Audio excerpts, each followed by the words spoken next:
Okay, magandang araw na naman po sa inyong lahat, sa lahat ng mga ka-TH natin, Luzon, Visayas, Mindanao, sa ating mga subscribers. Maraming salamat sa inyong walang sawang pag-suporta ng ating channel. Siyempre, welcome naman po sa ating munting channel. Shout out na po pala sa ating mga lahat nating mga admin. Mga admin ko, maraming salamat sa inyong pag-approve agad sa aking video. O siyempre, shout out din, marami kasi yung nagpa-shout out kasi yung iba hindi ko kasi nalista, pasensya na. Shout out Busloy, Busloy Adventure TV ba yun? Busloy Adventure TV ba yun? From Canada, shout out boss. Ging Adventure, shout out. Siyempre sa ating admin dyan, sa Alexander, Wagon Creek Hunter, Hansman, lahat ng mga ka-admin ko, shout out po sa inyong lahat, sa ating mga viewers. Maraming salamat sa mga subscribers natin dyan. Okay, so nasa 17, ano po tayo yun, sa 17 feet po tayo ngayon dito sa ating site. So ito yung update po kasi ito yung mga bato na nakuha natin sa 17 feet, ibang klase, lutong-luto talaga, parang binuhusan ng chemicals, butas-butas, hindi ordinaryong bato. Ito pa nga sunog na sunog ayan so ito yung iba sa lahat ng mga sa lahat ng mga nanonood ngayon. Ito yung iba. Kung pagmamasdan natin, ang batong ito ay 17 feet na, ibig sabihin malalim na rin. So dapat kung 17 feet yung mga bato, iba na, dampanas o para na sa Bisaya. Kaya ito hindi mabigat, tapos halatang halata na binuhusan talaga ng chemicals. Ito nga yung iba, ito sunog na sunog pa, parang mayroon pang alkitra, no? Ayan yung iba. At saka may itong mga malalaki dito.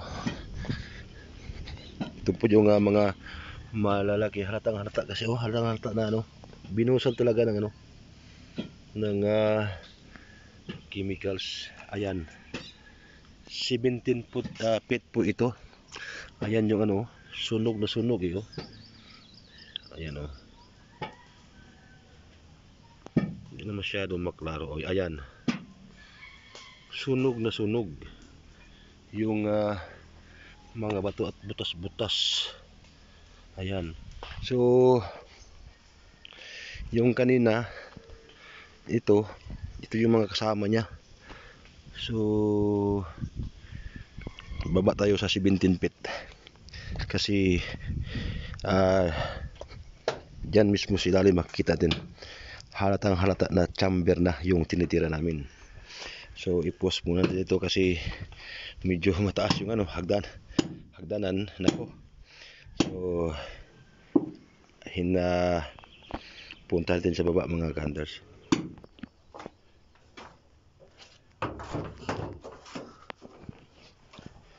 So ito na.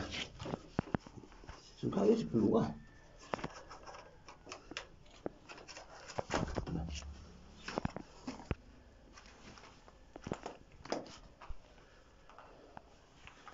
So ito na yung sa 17 feet. So klaro na may chemicals at nung umabot kami sa 5 meters, ang baho ng lason, may lason.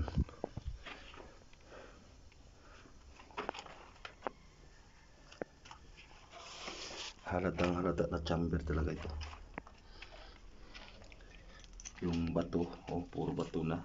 Tapos kung tutusin 17 feet, hindi dapat dito yung yung formation ng bato. Tingnan nyo yung bato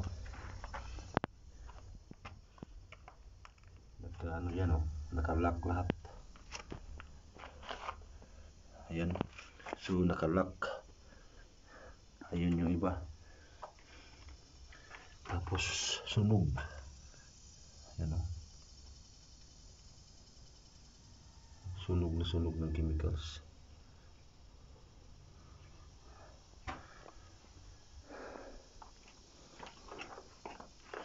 Ayan. Ito yung natanggal. Tingnan nyo yung natanggal o. Hindi ordinary yung bato.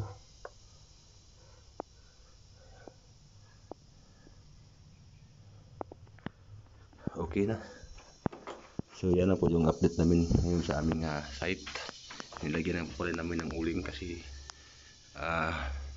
iba yung amoy dito sa ilalim.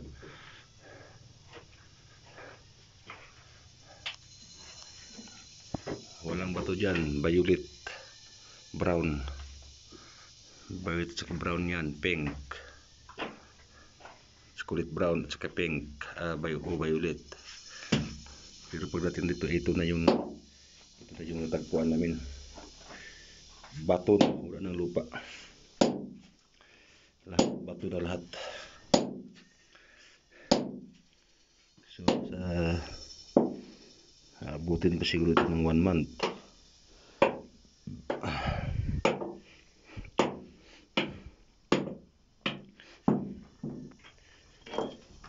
Na grabe yung pagkaayos.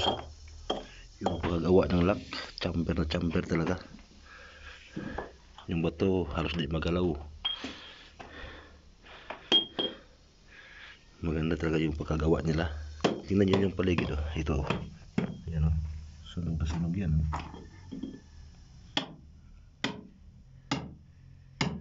So ang dimension pala ng ano nito, deposito 50 o yung ano haba, width niya ay ano 30. Ayan, natanggal na. Ayan.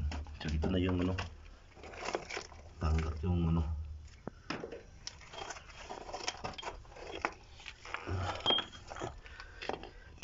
Tapos hindi ordinary yung bato ito eh. Ang bigat. Dapat na ito ay mag-aanap ng panas. So yan na po sa lahat ng mga nakikinig na nanonood ngayon. Maraming salamat po.